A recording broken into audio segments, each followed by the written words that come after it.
ხო არა რელევანტური მგონია ამის ჩემგან შეფასება ეხლა როცა არ ვიცი ეს რეალურად რა იყო შინაარსი ამ კომუნიკაციის ხო ესეც ალსახად ზარი რო შედგა ამის კარგად ან ცუდად შეფასება ჩემი აზრით არასწორი არის მე შევფასებდი ისე როგორც ეს მშრალად იქნა ნათქვამი სახელმწიფო დეპარტამენტის განცხადებაში მე იმაზე მეტის თქმის უფლება საკუთარ თავს არ მივცემ ვიდრე რაც იყო ნათქვამი ამ კომუნიკაციის შესახებ შეერთებული შტატების მიერ იმიტომ რომ ქართული ოცნება რასაც იზამდა და რასაც ჩვევა ძალიან კარგად ვიცით, ყველაზე მარტივ სემანტიკაშიც კი ირევა ხოლმე და ცდილობს რომ ზემოდან სართულები დააშენოს და ამას ვადევნებთ ახლა დღეს მთელი დღეა თვალყურს რომ აი ბრუნდებით ყველაფერი კარგად იქნება მე უყურებ ისე როგორც იყო ნათქვამი სახელმწიფო დეპარტამენტის განცხადებაში რომ შედგა საუბარი უსაფრთხოების საკითხებზე იმ ვითარებაში როდესაც ჩვენი უახლოეს ორივე ჩვენ რეგიონში ფართოდ ჩვენ რეგიონში და ჩვენ უახლოეს ორ ნაწილში პლანეტის ერთი არის შავი ზღვის აუზში უკრაინა რუსეთის კონფლიქტი და მეორე არის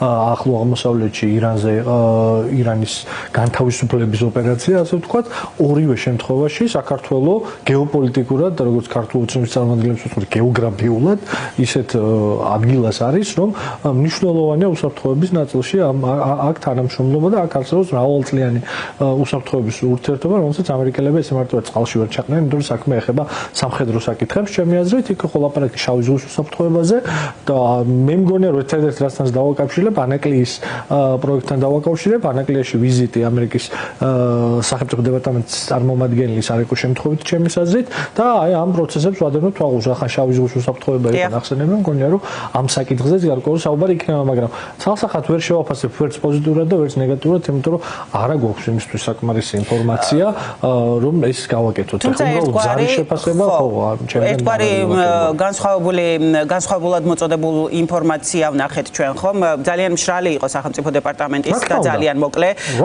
ის იყო მშრალი ეს იყო რაღაც მოგონილი თქვენ აი ეს ჩამატება ქართული ოცნების სახელმწიფო დეპარტამენტი რაც ამბობს ამას ვეთან ქართული ოცნების მხრიდან დამატებული ეს ელემენტი რომ რაღაცა იქ იყო ლაპარაკი იმაზე ურთიერთობების გადატვირთვის მზაობაზე ხო ამაზე რა შეგიძლიათ თქვა რატომ ვერ ვნახეთ მსგავსი ნიშნება ესეთი ცნება იმიტომ ვერ ნახავთ რომ ასეთი ცნება არ არსებობს ამერიკის შეერთებული შტატების საგარეო პოლიტიკის დღის წესრიგში. არ არსებობს. არავითარ გადატვირთვაზე არა, გადატვირთვა შეიძლება შეერთებულ შტატებს ქონდა რეიგან საბჭოთა კავშირთან რეიგანის დროს. გადატვირთვა შეიძლება ქონდეს შეერთებულ შტატებს იმ ქვეყნებთან, რომელთანაც გადატვირთვასაც რაღაც შინაარსი აქვს და გეოპოლიტიკური შედეგი მოყვება. ბოდიშვიხტი მას საერთოდ არ აინტერესებს ფეხებზე კიდიათ ქართულ ოცნებასთან რა იმის გადატვირთვა. ეს არის ქართული ოცნების გამოყენებული ტერმინი, არის ტერმინი არსად სხვაგან არ გაჟღერდება პირდაპირ ვამბობ უბრალოდ არ გაჟღერდება. არავინ არაფერს არ გადატვირთავს. შეერთებულ შტატებს ქოცებთან გადასატვირთი არაფერი არ აქვს. შეერთებულ შტატებს ამ რეგიონში და საქართველოში ჰქონდათ ინტერესი, ისინი იყვნენ ჩვენი მეგობრები, ისინი ჩვენ გვეხმარებენ უკვე 35 წელია, მათ შორის სიცოცხლე გადაურჩენია ქართველებისთვის რამოდენიმეჯერ 90-იან წლებში ყველაზე შავბნელ პერიოდში, როდესაც რუსეთმა ეს ქვეყანა ლამის მიწასთან გაასწორა, მაშინ ხორბლით გვეხმარებოდნენ და ქართველები შიმშილით არ მომკვდარიყვნენ, ხორბალი და პური შემოქონდათ ამ ქვეყანაში. ამიტომ აქ არის დიდხნიანი მეგობრობის ამბავი და არავინ არაფერს არ გადატვირთავს, რომ გადასატვირთი არაფერი არ აქვს. გადასატვირთი არის ქართული საზოგადოება, გადასატვირთები ვართ ჩვენ. რომ აი ეს რაღაცა პოლიტიკური ბაღლინჯო ქართული ოცნება მოვაშოროთ, იმიტომ რომ აი ეს ხო რაღაც ამას უსმენთ 20 წელს რა ის გადატვირთვა. ხო დარწმუნებული ვიყავ რომ ტყუილებს დააშენებდნენ და დღეს ახი განაუცეს კიდე ეს გადატვირთვა. არ არსებობს. ეს რაღაც 80-იანი წლების საბჭოთა ტერმინი, რომელიც რუსულმა პროპაგანდამ ეხა დღეს წამოწია და ქართული ოცნება ამა ატრიალებს რაღაცა იმას რომ გაფუჭებული სათამაშოსავით არ აქვს შინაარსი და არავინ ამას არ იზამს. იმიტომ არ იყო ნახსენები საღდეპის განცხადებაში, იმიტომ რომ მათი მხრიდან ასეთი საკითხი საერთოდ დღის წესრიგში არ არსებობს. ანუ იმის გათვალისწინებით, რომ საქართველოსთან ამერიკის შეერთებულ შტატებს სტრატეგიული პარტნიორობაც კი აღარ აქვს, ხო, რომელიც ამდენი წლის განმავლობაში ჰქონდა. ახლა შეგვიძლია ვიფიქროთ, რომ ის მხოლოდ მშრალად საკუთარი უსაფრთხოების ინტერესებიდან გამომდინარე მოქმედებს, რისი ნაწილიც შავი ზღვის რეგიონში არის საქართველოც.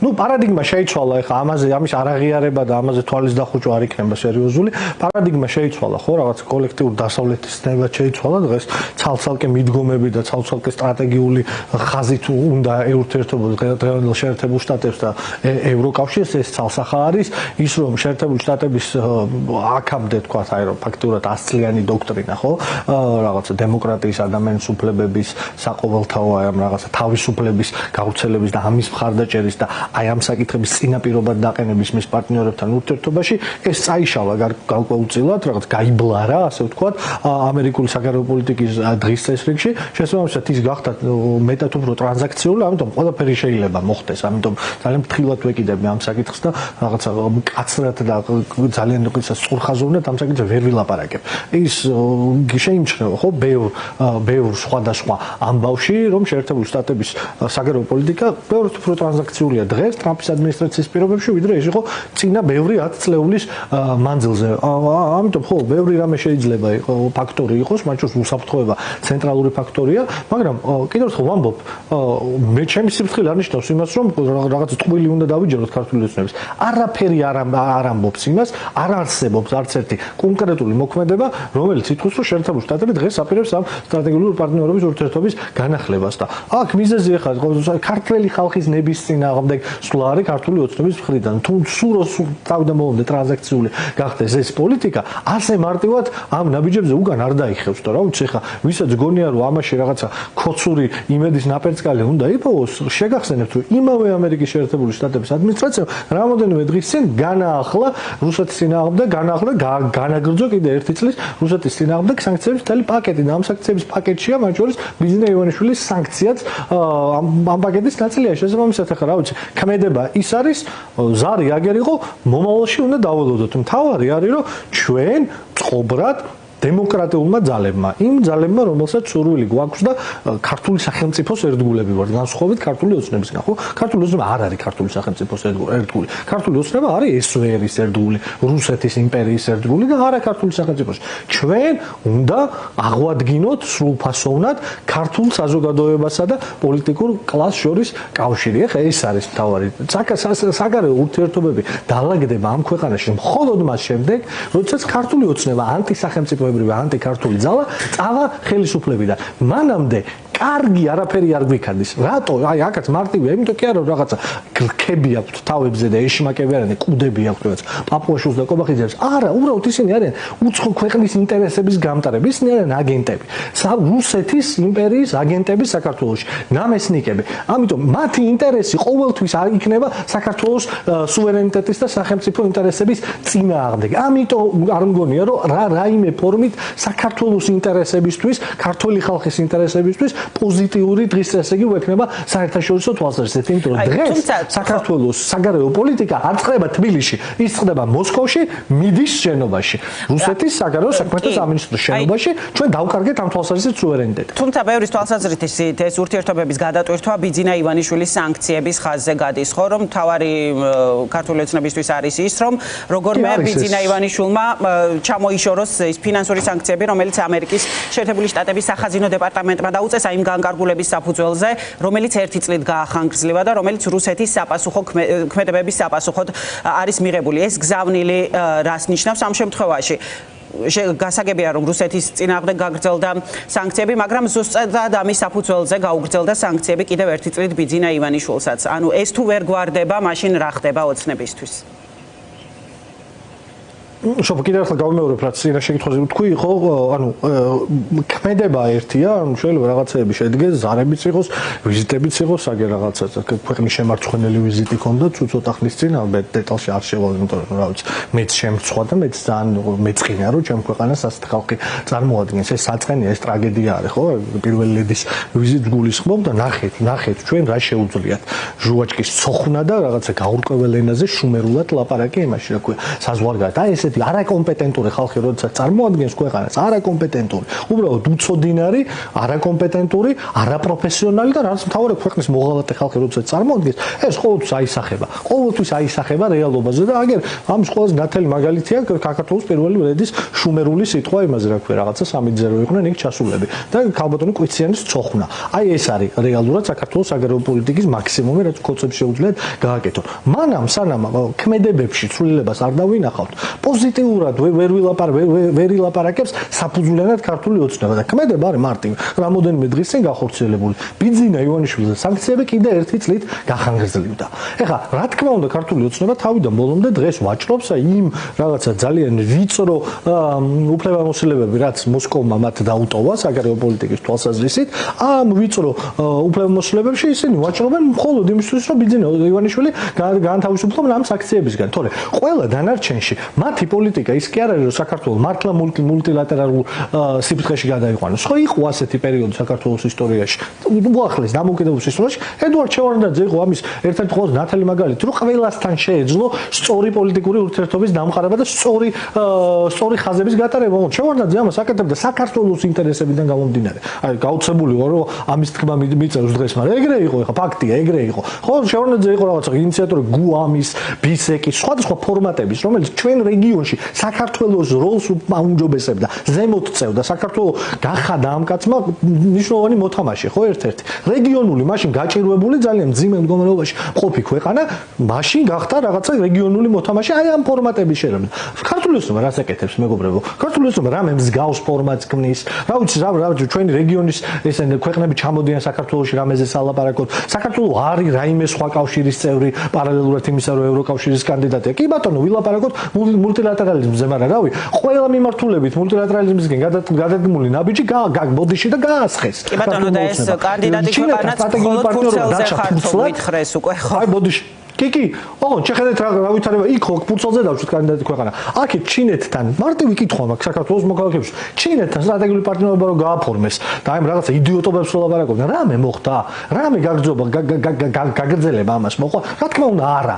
არ მოყოლია. რამე მე ეს ახლო აღმოსავლეთში რო დაიწყო უაზრო თხეტიალი სატირალში. ამას რაიმე კარგი მოყვა? არ მოყოლია არაფერი კარგი. ხო ჩამოიშალა ირანის ის რეჟიმი, რომელიც კობახიძეს ურყევი ეგონა და ივანიშვილს და იქ ვიზიტებად ჩადიოდნენ დასავლეთისთვის ენის გამოსაყოფად. აი ეხა ეს მივიღეთ, რომ იქაც ფურცელზე ვართ კანდიდატი და არავინ სხვა სერიოზულად არ აღვიქვას. არც ჩინეთში არ ეძახიან რამე მაღალი დონის შეხვედრაზე და არცად და ესეთ ერთ-ერთი აი რუსეთს აქ დიდად ხახა გაგებული. აი თაზო ჩინეთთან ურთიერთობა როგორც ჩანს ეგ არის პრობლემა. არ განვითარდა არც ანაკლიის სპორტთან დაკავშირებით, რაც ასევე არის ამერიკის შეერთებული შტატების სერიოზული შეშფოთების საგანი, ხო, ჩინური გავლენები პორტებში. ეს თქვენ რომ ახსენეთ, რომ ამერიკის სახელმწიფო დეპარტამენტის მაღალჩინოსანი იყო ჩამოსული ევროპისა და ევრაზიის ბიუროს წარმომადგენელი, ის იყო ჩასული ანაკლიაში, ხო? ანუ ეს ადასტურებს, რომ ანაკლიის სპორტისადმი დაინტერესება ძალიან ძლიერია, ხო? შეერთებული შტატების მხრიდან ამ ხრივ რა პერსპექტივას ხედავთ? რა შეიძლება მოხდეს? ჩვენ ჯერ კიდევ როდის გვახსოვს მარკო რუბიოს განცხადება, რომ ის უნდა აშენებულიყო ანაკლიის სპორტი აუცილებლად ჩინური და რუსული გავლენებისგან თავისასარიდებლად, მაგრამ იმის შემდეგ ძალიან ბევრი წელი გავიდა და ჯერ კიდევ არ ვიცით რა ხდება საერთოდ ამ სპორტთან დაკავშირებით.